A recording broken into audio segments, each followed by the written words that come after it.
Okay గురువుగారు. మరి ఇక్కడైతే నవీన్ యాదవ్ గెలుపొందారు. కానీ సునీత ఓడిపోయారు. మాగంటి సునీత. అంటే మాగంటి సునీత ఓడిపోవడానికి గల కారణం ఏంటంటారు? ఎందుకు అడుగుతున్నానంటే జూబ్లీ హిల్స్ నియోజకవర్గం అంటేనే బీఆర్ఎస్. ఇక్కడ బీఆర్ఎస్ఏ ఎప్పుడు ఉంటుంది అనే ఒక గట్టి నమ్మకము జూబ్లీ హిల్స్ ప్రజలకు ఉంది. అలాగే బీఆర్ఎస్కు ఉంది. ఆ ఇదితోటే మాగంటి సునీతను నిలబెట్టడం కూడా జరిగింది. ఇంకో విధంగా చూసుకోవాలంటే మాగంటి సునీతను నిలబెడితే సానుభూతి ఓట్లతోటైనా గెలిపించుకునే అవకాశం ఉందని బీఆర్ఎస్ నమ్మకము. మరి అలాంటిది ఇక్కడ సునీత ఎందుకు ఇక్కడ మాగంటి సునీత ఓడిపోవాల్సి వచ్చింది? ఓటమి పాలు ఎందుకైందంటారు? దీనిలో ముఖ్య కారణం చెప్తా. ప్రజలు అమాయకులు కాదు. ఓకే. ప్రజలు నమ్మిన సిద్ధాంతం వేరు. ఓకే. ఇక్కడ మనం చూసుకున్నట్లయితే గనక మాగంటి సునీత గారితో పరిచయ వ్యక్తులు ఎవరైతే ఉన్నారో వారి అనుచరులు కావచ్చు, పరిచయ వ్యక్తులు కావచ్చు, మాగంటి సునీత గారికి ఉన్నటువంటి అనుభవం కావచ్చు. ఇక్కడ సునీత గారు గొప్పవారు, మంచి నైపుణ్యం కలటువంటి నాయకత్వం కలటువంటి మనిషి, పర్సన్ ఆవిడ. ఇది ఓకే. 10 మందిని కాదు 100 మందినే సరే ఏకదాటిగా సమాధానం చెప్పగలటువంటి క్యాపబిలిటీ ఆవిడకున్నది. ధైర్యం ఉంటుంది, ఎక్కడైనా ఎదుర్కోగలుగుతుంది. ఇది ఆవిడకి ప్లస్ పాయింట్స్. ఇకపోతే డబ్బు బలం ఉంది ఉన్నది. ఇకపోతే పార్టీ బలం ఉన్నది. ఇది ఆవిడకి ప్లస్ పాయింట్స్. ఇక మైనస్కి వస్తే ప్రజలు అమాయకులు కాదు. రెండోది ఎలక్షన్స్ జరిగేటువంటి సమయం, ఆ ఒక డేటు ఆవిడకి సరిపడా నక్షత్రాలకు సరిపడింది లేదు. కానీ అప్పటికి కూడా ఆవిడకి మిశ్రమంగానే బాగానే వచ్చాయి. అంత మాత్రం వచ్చినాయి అంటే పార్టీని చూసి వచ్చినాయి కానీ ఆవిడ చూసి కాదు. సునీత గారిని చూస్తే ఒక ఓటు కూడా రాదు. ఇది క్లియర్ చెప్తాను. ఎందుకంటే మాగంటి గోపీనాథ్ గారు ఉన్నప్పుడు సునీత ఎక్కడ కూడా ప్రజలకి ఆ వ్యక్తి తెలియదు. అంటే పైనంతా లోపలంతా జరిగింది ఆవిడలేండి. అంటే మాగంటి గోపి గారు ఉన్నప్పటికీ కూడా పాలనంతా కూడా వెనక నుంచి సునీత గారే నడిపించారు. అది అందరికీ తెలిసినటువంటి బ్రహ్మ సత్యమే. సో గోపి గారి సిగ్నేచర్ పవరే ఉండేది అతనికి. అది వేరే ఒక కాన్ఫిడెన్స్ లో వెళ్ళిపోద్ది మాట్లాడితే.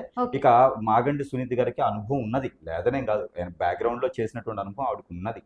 కాకపోతే ప్రజల అమాయకులు కాదు కదా, ఇక్కడ డైరెక్ట్ గా కాదు. మరొకటి, ఏదైనా ఇప్పుడు వచ్చినటువంటి ఓట్లు ఉన్నాయో అవి పార్టీని చూసి వేశారు కానీ పర్సన్ చూసి కాదు. ఇది ఒకటి సునీత గారి గుర్తుపెట్టుకోవాలి. ఇక ఆ రోజు ఎలక్షన్ 11వ తారీఖు నవంబర్ ఏదైతే ఉందో ఇది ఆ సునీత గారికి అయితే సరైనటువంటి సమయం కాదు. అయినా పార్టీని చూసి ఓట్లు వచ్చాయి. ఇకపోతే మూడో విషయం, వారికి కొన్ని రకాల దోషాలు ఉన్నాయి. దాంట్లో ముఖ్యంగా పితృదోషాలు ఉన్నాయి. వారికి కాలసర్ప దోషం ఉంది, నాగదోషం ఉంది, పితృదోషం ఉంది. ఎందుకంటే కంచంలో పంచి పరమాణాలు పెట్టినా కూడా తినేటువంటి అదృష్టం ఉండదు ఆవిడకి. ఆవిడ ఇప్పుడు కాదు, గత 2-3 సంవత్సరాల నుంచి కూడా ఆవిడ అదృష్టం ఏంటంటే పంచి పరమాణాలు ఉంటాయి, ఇంట్లో అన్నీ ఉంటాయి, కానీ ఆవిడకి తినేటువంటి ఒక అదృష్టం ఉండదు. అది సునీత గారి ప్రెజెంట్ అదృష్టం. ఇది ఎలక్షన్ ముందు కూడా చెప్పడం జరుగుతోంది. కాకపోతే ఇంత ఫుల్ ఫ్లెడ్జ్డ్గా చెప్పలేదు, ఎందుకంటే ప్రజలకి తప్పుదారి పట్టించేటువంటి ఉద్దేశం మనకు ఉండకూడదు. ఇక్కడ జాతక ప్రకారంగా మాత్రమే మనం చేయాలి. కాబట్టి ప్రజలు ఎట్లా ఉంటారంటే ఎలక్షన్లో ఎవరు నిలబడ్డారని కాదు, గురువు గారు ఏం చెప్పారు అనేది ఆలోచిస్తారు. అందుకని ఎవరిని తప్పుదారి పట్టించాలనేది మనకు కాదు. వారు ఎలక్షన్ అయిపోయింది కాబట్టి ఇప్పుడు చెప్తున్నాం. అంటే ఆమె జాతక ప్రకారంగా మరి ఏ రోజు జరిగిన ఉంటే ఆమె గెలిచేదంటారు? గెలిచే అవకాశాలు ఉన్నాయంటారా? అసలు గెలిచే అవకాశాలు పార్టీని చూసేనండి. పార్టీ పరంగా తప్పితే ఆవిడని చూసి ఓటేసేవారు కానీ ఆవిడని చూసి ఒక ఓటేసేవారు కానీ అయితే లేరు. వారింటోనే లేరు. వారింటో జూబ్లీ హిల్స్ ఎక్కడ లేరు. కాబట్టి పార్టీ పరంగా అయితే ఏ రోజున మరి ఎలక్షన్ జరిగిన ఉంటే గెలిచే అవకాశం? 13వ తారీఖు ఎలక్షన్ జరిగి ఉంటే పార్టీ ప్రకారంగా చాలా బాగా వచ్చేది. ఖచ్చితంగా ఏకగ్రీయంగా బీఆర్ఎస్ గెలిచేది. ఖచ్చితంగా గెలిచేది. ఇది బీఆర్ఎస్ పార్టీ సంబంధించి, కానీ సునీత గారి పర్సనల్ జాతకం సంబంధించి కాదు. సునీత గారి పర్సనల్ జాతకంగా అయితే ఏ రోజు నిలబడ్డా కూడా ఆవిడకి గెలిచే అదృష్టం లేదు. ఇంకా వచ్చి 7 సంవత్సరాల పాటు కూడా సునీత గారు గెలిచేటువంటి అదృష్టం అనేది నాకైతే కనిపించట్లేదు. అంటే పార్టీ పరంగా ఒకవేళ 13వ తారీఖున ఓట్లు జరిగిన ఉంటే అప్పుడు సునీత కూడా ప్లస్ అయ్యేదంటారు. పోలింగ్ జరిగి ఉంటే సునీత గారికి కూడా ఖచ్చితంగా పోటాపోటీగా గెలిచేటువంటి అదృష్టం అనేది పరీక్షించుకునేవారు పార్టీ పరంగా మాత్రమే. ఇక్కడ కాంగ్రెస్ లో ఏమైందంటే పార్టీ పైఎంజిలో ఉంది, పార్టీకి కూడా 11వ తారీఖు కలిసి వచ్చింది.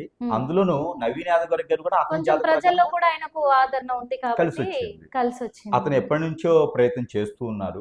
ప్రజల్లో నాలుగులా నడవడికలా ఉన్నారు. ప్రజలకి చేద్దామనే ఒక నమ్మకం కలుగుతూ ఉంది. సో ఒకసారి చూద్దాము. అధికార పార్టీ కూడా కాంగ్రెస్ ఉండడం అన్ని కలిసి వచ్చే వారికి.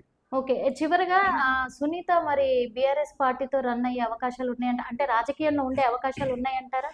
రాజకీయాల్లో ఉండేటువంటి అవకాశాలు ఉన్నాయి. కాకపోతే ఆవిడ కొంచెం మైండ్ సెట్ కూడా చేంజ్ చేసుకోవాలి. ఓకే. ఎందుకంటే కొంచెం దూకుడుతనం కూడా ఎక్కువగా కనిపిస్తూ ఉంది ఆవిడలోను. ఇప్పుడున్న గ్రహస్థితి ప్రకారంగా దూకుడు అంత మంచిదైతే కాదు. ప్రజలకి ఏం చేస్తున్నారని ప్రజలకైతే ఎందుకంటే తెలుస్తుంది. ఫ్యామిలీ నుంచి కూడా తనకు ప్రాబ్లం క్రియేట్ అవుతుంది. నిన్న మొన్న చాలా వాళ్ళ కుటుంబీకులే మీడియా ముందుకు రావడం, తన గురించి చెప్పడం కూడా అయ్యింది. ఉమ్. ఆ ఎఫెక్ట్ కూడా ఉండొచ్చు అంటారా? అంటే అది వేరే స్టోరీలండి. అది వాళ్ళ పర్సనల్ ఒక ఇష్యూస్ అది.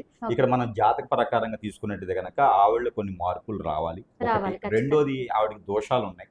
ఈ దోషాలు కూడా ఆవిడ పరిహారాలు చేసుకోవాలి. కొన్ని రకాలుగా ఆవిడ చేసుకున్నట్లయితే ఖచ్చితంగా ఆవిడ మీద చిన్నపాటి ప్రయోగాలు కూడా ఉన్నాయి. ఓకే. అది వేరే వాళ్ళు పర్సనల్ గా చూయించుకుంటే సరిపోతుంది, కానీ మనం దాని గురించి మనం మీడియా ముందు బహిరంగంగా మాట్లాడలేము. చెప్పకూడదు. కాబట్టి ఎందుకంటే ఒక ఎమ్మెల్యే కాన్స్టిట్యున్సీలు కాబట్టి ఆ. ఆవిడ గురించి ప్రజెంట్ మనం అంతగా పర్సనల్ జాతకం అయితే మనకు వద్దు.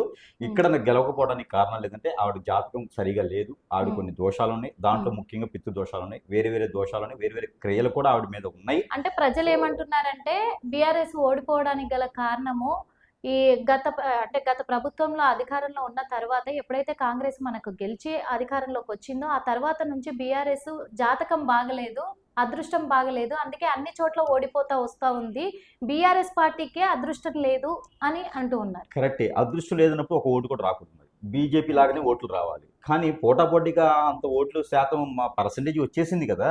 ఇక్కడ పోటాపోటీ తత్వం కాదండి. పార్టీ మీద వ్యతిరేకత కాదు, పార్టీలో ఏది లేదని కాదు. ఇక్కడ ఓకే. ఆవిడ జాతకం బాగలేదు అంతే. అంతే. ఆవిడ టైం బాగలేదు. అంతే. ఆవిడ ఏ చేసిన మట్టి పట్టుకుంటే మట్టి అవుతుంది, బంగారం అవ్వదు. అంతే. ఆవిడ జాతకం ప్రజెంట్ అలా ఉంది. అందుకే అలా. పంచ పరమాణాల కంచంలో ఉన్నా కూడా తినేటువంటి అదృష్టం ఉండాలి కదా. ఓకే. కాబట్టి ఆవిడకి అదృష్టం లేదు.